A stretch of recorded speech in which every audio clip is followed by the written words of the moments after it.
katanya tadi Mas Dede bilang saya basicnya artis bisa jadi anggota dewan. Nah kita ini sarjana pendidikan, kita berkompeten ya di bidang itu. Kita bisa mendidik anak bangsa ini, gitu loh. Masa saya yang sudah belasan tahun mengabdi, saya disalib sama murid saya itu loh. Murid saya lolos, sedangkan saya enggak. Apa itu enggak beban mental buat saya, gitu loh Pak.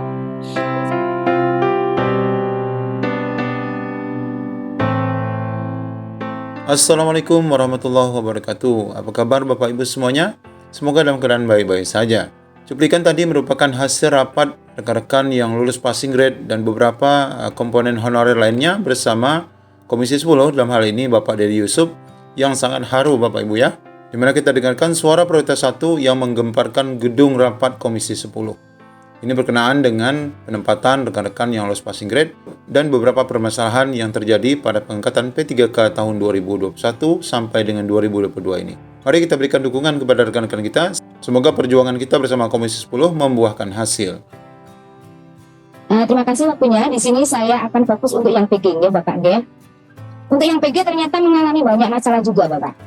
Dari yang pertama, itu banyak guru yang sudah PG ditempatkan di luar daerah kewenangannya. Kan banyak yang ditempatkan di luar kabupaten maupun di luar provinsi. Itu yang luar biasa di sini buat kami. Karena apa? Karena realitanya, seperti saya pribadi ini di sini ya, sebagai salah satu korban, saya punya sekolah induk di sini. Tempat saya, tapi setelah ada pemetaan, saya harus tergeser di sini. Bahkan tempat induk saya ini diisi oleh orang yang non K2 di luar induk. Padahal jelas di sekolah induk saya itu hanya saya saja yang honorer bahasa Inggris. Yang luar biasa lagi, saya ditempatkan di Parigi Bapak. Ya makanya, padahal saya di Pati loh Pak, Pati Jawa Tengah diluarkan di Parigi. Luar biasa kan? Gajinya sama nggak? Nggak tahu juga Bapak ini, gajinya sama apa beda ini nanti. Seperti itu. Itu yang luar biasa di sini. Tentang Pak Elina kayak. Makanya Pak. Terus ini tadi Pak, yang luar biasa lagi, saya tadi sudah komunikasi juga dengan Kemendikbudristek ya Pak ya, bagian pendataan, Pak Nugroho, tadi saya sudah langsung komunikasi sama beliau. Beliau menyampaikan langsung ini tadi. Jadi beliau menyampaikan sama saya, memang mengakui penarikan cut off Dapodik 2021 ini per 31 Desember 2021. Padahal saya memang pindah di sekolah induk saya itu per 1 Januari 2022. Kalau dihitung dari sekarang, saya sudah 9 bulan ini mau di induk saya. Kalau di induk saya tiba-tiba ditempati dari orang lain, ya kan? Tadi yang bukan non K2, kemudian bukan induk saya, terus saya dibuang kemana ini nanti? Dibuang ke Parigi tadi atau kemana? Padahal saya sudah pindah induk loh, ya kan? Seperti itu. Itu kasus yang real nyata ini buat saya. Nah, makanya itu yang pertama. Yang kedua lagi Bapak, saya sudah komunikasi juga dengan kabupaten saya. Dari pihak kabupaten menyampaikan bahwa kewenangan itu semuanya dari pusat, karena aplikasi memang dari Kemendikbudristek. Ya kan? Nah ini tadi kami sampaikan ke sana, beliau menyampaikan sebetulnya itu bisa diatur lah Bu, maksudnya selama daerah ada komunikasi itu bisa. Tapi realnya kan banyak daerah-daerah yang istilahnya udah nggak ada namanya di pemetaan, ya udahlah nggak usah kita ngurusin. Seperti itu kan Pak kasus saya ini, yang paling utama. Terus dilanjutkan lagi. Ini yang kami harapkan, adanya perubahan data cut off Dapodik Bapak. Sebaiknya diambilkan cut off yang terbaru. Paling tidak per Juni 2022 inilah, jangan diambil per 31 Desember 2021, terlalu panjang kan kalau diambilkan dari itu. Kemudian sebab apabila menggunakan data cut off Dapodik yang lama akan menyebabkan banyak masalah ini Bapak. Bukti nyata ini untuk yang P3K tahap 1 dan 2, ini yang perlu kami sampaikan. Banyak sekolah yang formasi sudah penuh gurunya, tapi masih juga diisi oleh P3K baru. Sehingga mau tidak mau sekolah itu harus menerima meski tidak dapat jam. Dan mereka harus mengampu ke sekolah yang lain. Padahal untuk dapatkan TPG minimal harus mengajar 12 jam di sekolah induk. Padahal jelas SK P3K itu dikontrak tidak boleh mutasi. Terus bagaimana nasib mereka? Apakah memungkinkan nanti akan diputuskan kontraknya? Itu yang jadi pertanyaan kami. Kemudian selanjutnya, tidak hanya itu, banyak juga P3K yang sudah lolos dan tahap 2 ditempatkan di sekolah-sekolah yang sudah di merger Bapak. Sehingga pejabat daerah juga merasa kebingungan di sini. Harus dikemanakan mereka. Padahal jelas itu tadi sudah disampaikan bahwa surat perjanjian kontrak P3K tidak bisa dimutasi. Berarti secara tidak langsung di sini kan P3K sebetulnya mau bukan menyelesaikan masalah, tapi justru menambah masalah. Di Indo ada kosong, kenapa kok dipersulit seperti itu loh. Sekarang lagi tuh bahasa Inggris Bapak. Banyak teman-teman kami yang hanya mempunyai sertifikat bahasa Inggris, lisensi bahasa Inggris, menghidup di SD. Itu yang luar biasa. Mau tidak mau karena tidak linier, mereka ketika daftar P3K harus daftar di SMP atau SMA.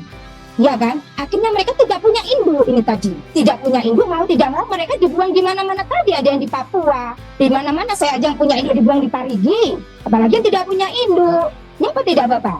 Nah, ini buat pemahaman saja lah. Ada saya mau tanyakan langsung. Boleh. Kalau nasional sekarang di Ya. tahun ini banyak kedua seperti ini gitu.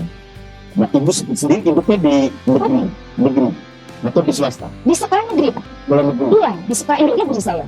Ibu bisa mengidentifikasi di mana letak ini, letak persoalan kesalahan itu ada di mana. Nanti kalau misalnya tidak di ini, ibu kasih tahu, kasih penjelasan petani gitu. Tahu persisnya identitas persoalan dekat dan Saya ada Pak. Tolong disampaikan di slide saya, di slide GPKMK ada di situ. Passing grade dan yang belum lolos bersama PGRI, saya hanya menambahkan saja bahwa kami ya intinya mendukung pansus supaya timbul nanti payung hukum yang menaungi terutama guru yang lulus passing grade yang tidak mendapatkan farmasi. Ya kalau yang gini, Bapak anggota Dewan, tentunya untuk pengangkatan guru honorer itu kan ada tahapannya. Yang selesaikan dulu yang passing grade, mohon maaf, tanpa mengurangi rasa hormat yang belum lolos passing grade. Kita yang sudah passing grade aja nasibnya belum jelas. Nanti ada observasi itu sistem itu tidak manusiawi Bapak. Katanya tadi Mas Dede bilang saya basicnya artis, bisa jadi anggota dewan. Nah kita ini sarjana pendidikan, kompeten ya di bidang itu.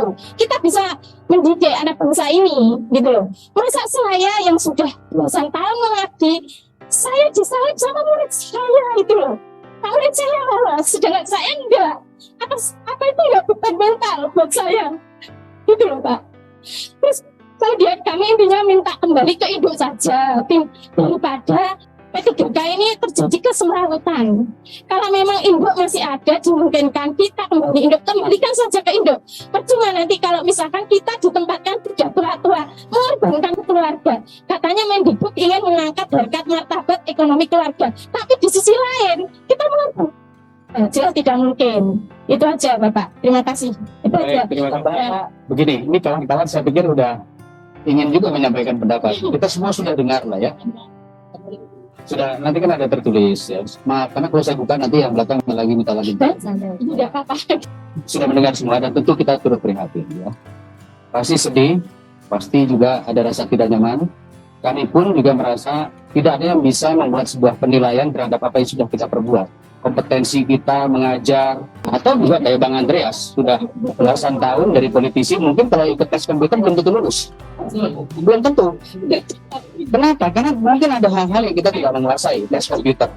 Ya, bukan berarti bahwa terus Bang Andreas menjadi tidak kompeten, tidak. Saya harus menyampaikan sebelum kepada anggota, kami di Komisi 10 ini juga sudah agak rudet, bahasa Sunda terudet ya. Dengan permasalahan yang ada, maka kami kemudian menyampaikan ini harus kita berbicara lintas komisi. Dan kita semua sudah kita tawarkan pada kawan-kawan, kita harus angkat ini menjadi pansus. Saya sendiri tanggal 19 Agustus, atas tujuan daripada teman-teman, sudah menulis surat kepada pimpinan DPR untuk membuat rapat gabungan bersama, ya, dengan Komisi 2, Komisi 8, 9, dan 10. Yang intinya adalah kami merasa, dan 11 Kementerian Keuangan. Rapat gabungan itu penting dilaksanakan karena satu, program seleksi 1 juta guru P3K yang diterbitkan Kemendikbud pada akhir tahun 2020 sampai saat ini masih menyisakan masalah terkait anggaran dan formasi guru dan tenaga kependidikan. Kebijakan seleksi guru P3K merupakan kebijakan lintas kementerian lembaga, maka permasalahan yang ditimbulkan tidak dapat hanya ditangani oleh Kemendikbud-Ristek. Untuk itu diperlukan pembahasan dengan kementerian lembaga terkait Panselnas seleksi P3K, yaitu Kemenpan RB, Kemenkeu RI, Kemendagri RI, dan BKN RI. Yang ketiga, rapat kerja gabungan diperlukan agar terjadi percepatan penyelesaian permasalahan guru P3K yang telah lulus seleksi dan mengantisipasi seleksi guru P3K tahun 2023. Sehubungan dengan hal itu, kami minta persetujuan Saudara Ketua DPR agar Komisi 10 dapat melaksanakan rapat gabungan dimaksud. Ini tanda tangan saya. Lalu kemudian kami juga melakukan komunikasi lebih-lebih dengan pimpinan DPR dari Komisi 2. Karena Komisi 2 ini membawahi Kemenpan RB, Kemendagri, termasuk juga Banselnas. Juga dengan pimpinan Komisi 9, 8 itu urusan keagamaan, ya, 9 urusan tenaga kesehatan, 4 urusan penyuluh pertanian dan sebagainya, peternakan dan lain-lain. Lalu kemudian juga nanti ada masuk lagi yang lainnya. Dan pimpinan Komisi 2 sudah menulis surat kepada pimpinan DPR RI. Bersama ini kami sampaikan dengan hormat menindaklanjuti hasil pertemuan informal antara pimpinan Komisi 2 DPR RI dengan pimpinan Komisi 4, pimpinan Komisi 8, pimpinan Komisi 9, dan pimpinan Komisi 10 DPR RI yang kebetulan saya hadir. Karena ini adalah follow up dari apa yang sudah kita lakukan, ya. Yang dilaksanakan tanggal 23 Agustus 2022 membicarakan permasalahan dan langkah penyelesaian tenaga honorer secara menyeluruh. Telah disepakati bahwa pimpinan Komisi 2 DPR RI bersama para pimpinan Komisi 4, 8, 9, dan 10 akan melakukan pertemuan konsultasi dengan pimpinan DPR RI. Sehubungan dengan hal tersebut, kami mohon perkenan pimpinan DPR RI untuk dapat mengagendakan pertemuan sebagaimana dimaksud. Jadi ini dikirim oleh Dr. Haji Ahmad Doli Kurnia Tanjung, Komisi 2. Nah, saat ini tentu kita masih menunggu, karena kalau pansus, itu harus yang memimpin pimpinan DPR, karena beda lintas. Jadi apa yang disampaikan Bapak dan Ibu, memang harus kita selesaikan melalui pansus. Tapi dimulai dari kami audiensi dengan pimpinan DPR. Sampai saat ini, update terakhir yang saya dapat, kami belum dapat jadwal untuk bertemu dengan pimpinan DPR. Jadi mohon Bapak dan Ibu, semangatnya kita sama. Semangatnya kita ingin melakukan mengurai benang kusut, ya, dalam carut marut ini, tapi tidak bisa hanya Komisi 10. Itu sebabnya apa yang Bapak Ibu sampaikan tadi akan mendorong kami untuk mempush dan lebih giat lagi. Tapi saat ini bolanya tentu kita minta waktu pimpinan DPR untuk memimpin rapat gabungan. Ini pandangan dari saya. Saya persilakan kawan-kawan untuk memberikan tambahan.